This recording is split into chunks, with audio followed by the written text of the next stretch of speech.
Well, hi there, everyone. It's a Tuesday Sports Algorithm podcast. I'm your host, Ken Braverman. We're going to talk about the sports that have created algorithms in Microsoft Excel to predict scores and predict outcomes. Sometimes they do really well. They did really well when it came to NFL this weekend. We picked off both underdogs in Jacksonville and the Giants, and at a magnifier of 5, which is kind of how you change the ranges of the scores and stuff. I thought it was going to be lower at a magnifier of 4, and that actually lowers these projected scores here. But at a magnifier 5, which is more standard for the season, and I did talk about it in the last video, raise the scores up. And I mean, wow, like a lot of the scores were extremely close. You get the Bills points exactly. You get Cowboys crushing Tampa Bay. That's the end of Tampa Bay. You get really close here on the Bengals game. I mean, just well, although it was a difference of the spread almost, right? 6-7. It's such a close game, and then or such a close against the spread that Bengals game was.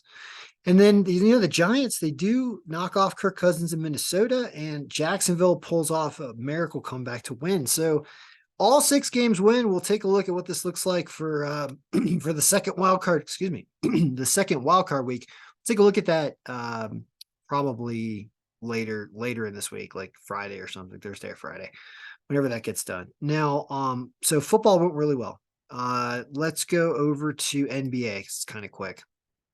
NBA yesterday, I think, was okay. You can see the wins. Yeah, it's 4-4 or 4-3. I think I need to update the score. NBA has been kind of wishy-washy. I haven't done enough work on it, so what can you do? There is one thing that pops out today, though. If the Clippers injuries are sustained, then you have the 76ers as an underdog. So the NBA algorithm does say that that's an underdog pick, and the margin's pretty good, and the injuries are in favor of the Sixers. So the only thing is that they're away, but that's still a pretty good pick out of the algorithm. Other games are pretty much in line with the odds makers. Let's go over to excuse me again, college basketball, clearing the throat. So college basketball, I already glanced through all this, and unfortunately, what I have to tell you about that is there's nothing great. This Baylor away at Texas Tech is an interesting game because Baylor's a pretty good team, and they know how to win. So that's an underdog line, but they're away. If you look at your home teams, there are no underdogs. It's kind of all straight down here. The lines are actually pretty bad. So when you see weird things like this, although Massachusetts is injured, it's gonna say when you see really, really bad lines here at the bottom, you can take the other team plus the points, but there's nothing really good here. There's nothing really good. I wanted to say there's a pick a day, and there really is not. I mean, Baylor's margin is 11% at least on the road, and there's a slight injury for Texas Tech, and this is an underdog. So, but it's not one where I'm like, oh, the algorithm, wins. The algorithm does not win 90% of the time when it's away teams. It wins 90% of times when its margins above 10%, which are these types of games when they're home teams. So, talking about these games, these home teams. So these teams are all supposed to win. Problem is their lines are all awful, right? You get minus 300, minus 275 is kind of the best thing you can see for Buffalo. But those are the teams that are supposed to win. So college basketball, extremely difficult day, even though there are a good deal of games. I mean, this is a fairly reasonable slate of games here for college basketball, but just not that much to choose from. So we'll go over to my favorite sport of hockey to play. And hockey's also been doing great. 8-3 yesterday. I mean, I did. I won some money yesterday. I won a huge bet on the Caps because I bet them when they were down 2-0. They actually fell down 3-0 yesterday and then came back to win against the Islanders right here. And I won. I hit them at plus 540 or 550 or something. My in-game bet on them was fantastic. But I'm a Caps fan, and the algorithm didn't necessarily say they were going to win. It was kind of really, really, really, really close. And it was really close. Actually, it was a tie, and they won. So let's take a look here today. Now, I didn't see very good lines. And also Alex Lyon is probably making his first start for Florida. I had to use other goalie stats for here. So this is a difficult game to diagnose with what we have at goalie stats with Alex Lyon. So know that. So we'll almost just glance over that game because you've got an unknown goaltender. Kind of, it's hockey, so Toronto knows how to lose games. So I'd probably take Florida to win on a straight bet, but it's a toss-up game. There's no real good pick there. You don't have enough information. Winnipeg should cover against Montreal, and I don't like betting against Martin St. Louis, but Montreal's just been having so much difficulty. Winnipeg, as you can see, has been playing really well when you look at. Come on, scroll now. Scroll now. Winnipeg's been playing excellent. You see this right up here.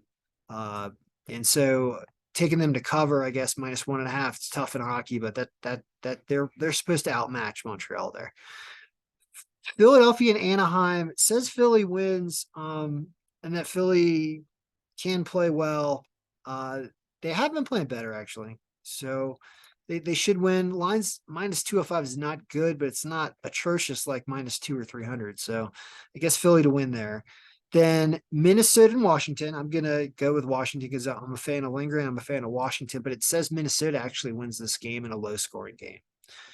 Columbus and Nashville. It has Nashville, a team playing excellent lately. Okay. My memory's not as good as the stats. Playing okay lately. Columbus not playing well though. And Nashville should win this game, also -205 line.